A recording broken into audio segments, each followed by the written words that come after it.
কয়েকশো মহিলা বিগত কয়েক মাস ধরে পাচ্ছেন না লক্ষ্মীর ভান্ডারের টাকা। ক্ষোভ বাড়ছে মহিলাদের। সমস্যা সমাধানের আশ্বাস পৌরসভার চেয়ারম্যানের। রাজ্যের মুখ্যমন্ত্রী মমতা বন্দ্যোপাধ্যায়ের স্বপ্নের প্রকল্প লক্ষ্মীর ভান্ডার, আর এই লক্ষ্মীর ভান্ডারে টাকা বেশ কয়েক মাস না পাওয়ায় ক্ষোভ বাড়ছে তাম্রলিপ্ত পৌরসভার কয়েকশো মহিলাদের। উল্লেখ্য, 2020 সালে দুয়ারে সরকার কর্মসূচির কথা ঘোষণা করেন মুখ্যমন্ত্রী মমতা বন্দ্যোপাধ্যায়। তারপর শুরু হয় লক্ষ্মীর ভান্ডার প্রকল্প। মূলত মহিলাদের অর্থনৈতিকভাবে স্বাবলম্বী করার লক্ষ্যেই এই প্রকল্পের কথা ঘোষণা করেছিলেন মুখ্যমন্ত্রী। প্রথমে মাসিক 500 টাকা দিলেও পরে তা বাড়িয়ে 1000 টাকা করে রাজ্য সরকার।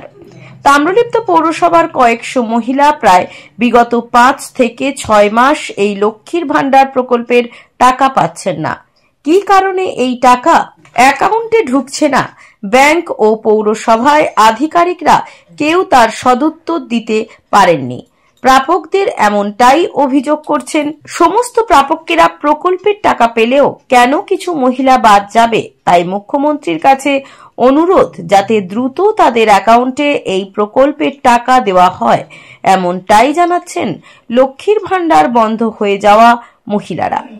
তাম্রলিপ্ত পৌরসভার চেয়ারম্যান দীপেন্দ্র নারায়ণ রায় জানিয়েছেন, টেকনিক্যাল সমস্যা ও ব্যাংকেরও কিছু সমস্যা রয়েছে। আমরা বিষয়টি রাজ্য সরকারকে জানিয়েছি, দ্রুত সমাধান করা হবে।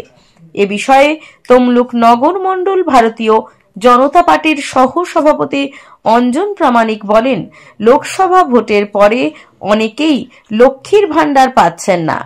ট্যাপ দুর্নীতির মতো এটার টাকা অন্য কোনো অ্যাকাউন্টে চলে যাচ্ছে কিনা সন্দেহ রয়েছে। 500 থেকে 1000 যখনই এপ্রিল মাসে ঘোষণা করলো, তো মে মাসের পয়লায় ঢুকিয়ে দেবেন সেটাও ঘোষণা করলেন, ঢুকে গেছে। ওই একবারই পেয়েছি, তারপর থেকে আজ পর্যন্ত পাইনি। কেন, কিছু কারণ জানা গেছে? না, কারণ নয়, ব্যাংকের তো কোনো ফল্ট হচ্ছে না। আমি তবে অনলাইন থেকে যেটা বার করেছি কি মিসম্যাচ হয়েছে, তো আমি দ্বিতীয়বারও করলাম। 2 মাস আগে দ্বিতীয়বারও যেমন পৌরসভা থেকে নির্দেশ দিল, দ্বিতীয়বারও করলাম, কিন্তু ওই একই সেম কেস, পাচ্ছি না। পৌরসভায় জানিয়েছিলেন? হ্যাঁ, পৌরসভায় শুধু নয়, আমি আমার বিধায়ক অফিসে যে পিএ থাকে তাকে বললাম, সে আমাকে ওই দিদিকে বলো এতে ফোন করে আমাকে যোগাযোগ করে দিল, সেখানেও জানালাম। দিদিকে বলতেও জানিয়েছি এবং সকলকে বলেছি, পুরো সব কাউন্সিলরকে একবার করে বলেছি। তারপরে এসডি অফিসেও একদিন গিয়েছিলাম, কিন্তু বললো সেরকম যোগাযোগ হয়নি বলে আমি ছিলেন না কেউ, আমি চলে এসেছি। এইরকম নানা জায়গায় জানিয়েছি। খুব আমি রেগে গিয়ে কালকে একদম দিব্যেন্দুদাকে উল্টোপাল্টাও বলেছি। না, দিদিদা আমাকে বলছেন সাহায্যের জন্য টাকা পাঠাচ্ছেন, কিন্তু আপনারা বঞ্চিত। কি মনে করছেন এটা? না, মনে করছি নিশ্চয়ই কিছু ফল্ট হয়েছে। আর আমি তো একা নয় যে আমার প্রবলেম হয়েছে বা আমারটা আটকে গেছে, এরকম অনেক মেয়েরই হয়েছে, আমার মতো অনেক যারা আছে তাদের অনেকেরই হয়েছে। সেই জন্য ভাবছি, আমার একার হলে তখন একটু অন্যরকম ভাবতাম, কিন্তু যেহেতু অনেকের আছে এর মধ্যে, সেই জন্য ভাবছি নিশ্চয়ই একটা কিছু সরকার ব্যবস্থা করবে, দিদি নিশ্চয়ই আমাদের কথা ভাববে, এই জন্যই আর কি। আপনার নাম? আমার নাম পুতুল সিংহ, কোন 8 নম্বর ওয়ার্ড। লক্ষ্মীর ভান্ডার প্রকল্প চালু করেছিলেন, সেটা 500 থেকে 1000 বেড়েছিল। এখন আপনাদের কি অবস্থা রয়েছে? আমাদের অবস্থা বলতে সত্যি আমরা একটা দুস্থ পরিবার। কি বলবো, আমার স্বামী স্ট্রোক পেশেন্ট, আমি 1 নম্বর ওয়ার্ডে প্রতিবাসিনী। তমলুক ঘাটাল ব্যাংকে বই করেছিলাম। উনি ভোটের আগে আমাদেরকে 500 টাকা দিয়েছিল, আবার 1000 টাকাও বাড়িয়েছিলেন। কিন্তু জানি ভোটে জিতুক আর নয় আর জিতুক, কিন্তু 1000 টাকা দেওয়ার অনেক কর্তব্য, কিন্তু আমাদেরকে এখন আর 1000 টাকা দেয়নি। হ্যাঁ, 1000 টাকা আমি আর ভোটের হারুক আর জিতুক, তারপর থেকে আমি আর টাকা পাই নাই। আমি নতুন করে আবার ফর্ম করেছি মিউনিসিপ্যালিটি হলে, ওনারা বলছেন নতুন করে ফর্ম করুন, কিন্তু নতুন করে ফর্ম করেছি অন্য একটা ব্যাংকে, কিন্তু সেখানেও এখনো পর্যন্ত ঢুকে না। অন্যান্য টাকা ঢুকেছে, 3 ভাগ লোকের ওখানে ঢুকেনি। 3 ভাগ লোকের, আমাদের 1 নম্বর ওয়ার্ডে অনেকের আছে, আমি তো বলতে পারবো না। যখন আমি টাকা তুলতে যাই তারা বলে আমাদেরও ঢোকে না। কিন্তু মুখ্যমন্ত্রী টাকা প্রকল্পের টাকা দিচ্ছেন, কিন্তু আপনারা পাচ্ছেন না, কি বলবেন? সেটা আমরা কি করে বলবো বলুন তো? কি চাইছেন আপনারা? আমরা চাইছি আমাদেরকে, যিনি যখন সবাইকে দিচ্ছেন, তো আমরা কেন পাবনি? আমাদেরও তো পাওয়ার যোগ্য। যখন বন্ধ করবেন সবাই বন্ধ করবেন, কিন্তু কিছু কিছু লোকের বাদ দিচ্ছেন কেন? এটা দিদি বন্ধ করছে কি, কোথা থেকে দিদি যেখানে পাঠাচ্ছে তারা হয়তো আমাদেরকে বন্ধ করছে, সেটা আমরা কি করে বুঝবো বলুন? কি নাম আপনার? আমার নাম জিনু মহাপাত্র। কোন ওয়ার্ডের বাসিন্দা? 1 নম্বর ওয়ার্ড। প্রায় লক্ষ্মীর ভান্ডার চালু করেছিল 500 করে, পরে সেটা 1000 হয়েছিল। আপনাদের কি সমস্যা হয়েছে, কবে থেকে হয়েছে? 1000 যখন হয়েছিল আমাদের প্রচুর উপকৃত।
এটা নিয়ে বলার মতো কিছু নেই। তো ভোটের আগে টপনা দিয়েছিল সাধারণ মানুষকে, যা ভোট মিটে গেছে। আমি যতটুকু খোঁজ পেয়েছি, আমাদের কাছেও বিভিন্ন কমপ্লেন এসছে, তাতে লোকসভার পর থেকে আর কোনো টাকা বেশ কিছু প্রায় আপনি বলছেন 100-150, আমার কাছে যা খবর আছে প্রায় 1000 খানেক মানুষ এখন অবধি মানে মহিলারা লক্ষ্মীর ভাণ্ডারের পয়সা পাচ্ছে না। তো এখন যা বুঝতে পারছি, এই চারিদিকে যে ট্যাবের দুর্নীতি, এই ট্যাবের দুর্নীতির মতো এ টাকাও অন্য জায়গায় কোনো সাইফোন হয়ে যাচ্ছে কিনা বা সরে যাচ্ছে কিনা, এটাও আমার সন্দেহ। তারপরে আরেকটা যেটা সব থেকে ভাইটাল ব্যাপার, যে এর বেশিরভাগ অ্যাকাউন্টগুলোই দেখছি আমরা তমলুক, ঘাটাল, কোঅপারেটিভ ব্যাংকে। তো এখানে যে ভদ্রলোকটি চেয়ারম্যান হয়ে বসে আছেন, তিনি তো মাস্টার অফ, মানে কি বলবো, মানে একদম বলার মতো কোনো ভাষা নেই যে আদপে এই টাকাটা হয়তো দেখা যাবে ওই ব্যাংকে ইচ্ছে করে বিভিন্ন সন্দেহবশতর কারণে বা ওই অ্যাকাউন্টগুলো বন্ধ করে দিয়ে টাকাটাকে অন্য পারপাসে খাটানো হচ্ছে কিনা, সেটাও সন্দেহ জাগে। দেখা যাক, এর উত্তর অ্যাকচুয়ালি তৃণমূল কংগ্রেসই দিতে পারবে। তারা মানুষের কাছে বড় বড় কথা বলে, আমরা লক্ষ্মীর ভাণ্ডার পাই। এই তমলুক পৌরসভার যে সাধারণ নাগরিক যারা এই পরিষেবা পাচ্ছে না, তমলুক পৌরসভার যে পৌর প্রধান আছে তারই দেখা উচিত, এই ব্যাপারে নজর দেওয়া উচিত এবং সাধারণ মানুষ যাতে পয়সা পায়। আমার নাম অঞ্জন প্রামাণিক, আমি তমলুক নগর মণ্ডল ভারতীয় জনতা পার্টির সহসভাপতি। কি বলবেন? না, আমাদের কাছে খবর আছে অনেকে পাচ্ছেন না, এ ব্যাপারে আমরা রাজ্য সরকারকে জানিয়েছি এবং আমরা নিশ্চিত যে রাজ্য সরকার এই কিছুদিনের মধ্যে ব্যবস্থা নেবেন, কারণ এর মধ্যে দুর্যোগ ইত্যাদি ছিল, সেই সমস্ত কারণে রাজ্য সরকারের দপ্তর ব্যবস্থা নিতে পারেননি। আমরা আবেদন করেছি, আমাদের বিশ্বাস যে 24, 25, 26 থেকে যেগুলো যারা পাচ্ছেন না তারা পাবেন এবং আমরা কিছু বার্ধক্যগতও ছাড়ছেন রাজ্য সরকার, সেগুলো তারা পাবেন লক্ষ্মী ভাণ্ডারের সঙ্গে সঙ্গে। কি কারণে বন্ধ হয়েছে কিছু জানা গেছে? একটু টেকনিক্যাল প্রবলেম আছে, সেই কারণে বন্ধ হয়ে গেছে। কোনো কোনো জায়গায় ব্যাংকেরও কোনো কোনো জায়গায় একটু সমস্যা আছে। তো সব মিলিয়ে আমরা বসেছিলাম এবং রাজ্য সরকারকে জানিয়েছি, তারা আশা করছে আমরা 25-26 তারিখ নাগাদ সমস্যার সমাধান হবে। একটা অভিযোগ উঠছে যে একটা নির্দিষ্ট ব্যাংকেই বেশি সমস্যাটা হচ্ছে বেশি। এই ব্যাপারটা আমরা খোঁজ নিয়ে দেখছি, ওভারঅল খোঁজ নিয়ে আমরা জানাতে পারবো যে কী সমস্যাটা, কোথায় সমস্যা তৈরি হচ্ছে। বিগত দিনের টাকা কি পাওয়া যাবে? নিয়ম অনুযায়ী তো এরিয়ার সব পাওয়া উচিত। তো এটা সরকারি স্তরে আলোচনা হচ্ছে, সরকারি যারা আধিকারিকরা রয়েছে তারা এই ব্যাপারে সিদ্ধান্ত নেবে।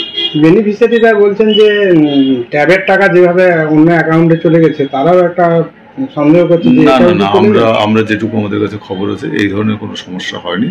দু একটা জায়গায় হয়তো একই নাম থাকার ফলে কারুর টাকা অন্য অ্যাকাউন্টে চলে গেছে, একই নাম থাকার ফলে, কিন্তু সেটা খুব মাইনর সমস্যা। ওই সমস্যার সমাধান আমরা করবো শীঘ্রই।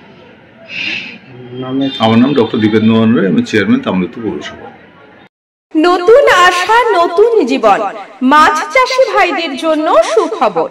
বাজারের তুলনায় কম দামে সঙ্গে গিফট নিয়ে মাছের খাবার সংগ্রহ করতে আজই চলে আসুন নিউ শিব শক্তি ফিড সেন্টার, ময়না, গজিনা, কুমারসুরা। এখানে উন্নত মানের মাছের ডোবা ও ভাসা ফিড, মুরগির ফিড, মুরগির বাচ্চা এবং মাছ ও মুরগির যাবতীয় ওষুধ পাওয়া যায়। Proprietor Chandan Mondal and brother. কেনাকাটার ওপর স্টিলের থালা, পেতলের বালতি, সাইকেল, কুলার, ফ্রিজ, সেগুন কাঠের বক্স খাট, Honda unicorn, motor bike gift হিসেবে পাওয়া যাচ্ছে। আপনার বাড়ির রং কিংবা বাথরুম ফিটিংস অ্যান্ড স্যানিটারি মানে পছন্দের সেরা ঠিকানা এখন আপনার জলচক গুণময়ী এন্টারপ্রাইজ স্টোরে। জ্যাকোয়ার অ্যান্ড এশিয়ান পেইন্টস এর সব থেকে বড় ডিসপ্লে সেন্টার এখন জলচকে। তাই আপনার বাড়িকে সাজিয়ে তুলুন Jaquar and Asian Paints complete solution দিয়ে। যোগাযোগের ঠিকানা জলচক প্রাইমারি স্কুলের পেছনে, পিংলা, পশ্চিম মেদিনীপুর। কল করুন 8240720151 এই নম্বরে।